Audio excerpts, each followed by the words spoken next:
Paragraph 6 deals with occupancy and possession and whether there's a tenant involved. So at closing, under this contract and under this provision, a seller must deliver occupancy upon closing. The seller does not have an automatic right to stay in the property after the closing happens. After they sign the documents, the seller gets money. Then the property is the buyer's and the buyer gets the keys and occupancy.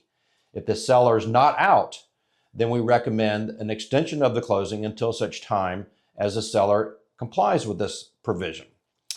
The seller must leave the property with all their belongings out and remove all trash. The seller is not obligated to clean the property, although it is nice if they do. It makes a happy closing.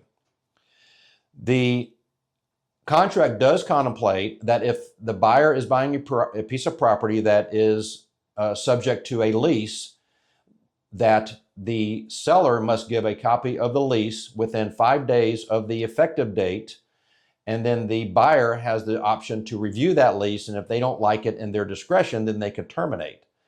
It also goes on to say that the seller will be obligated to give a buyer an affidavit that the lease has not been modified, and an estoppel which states that there are no defaults or unwritten terms of the lease.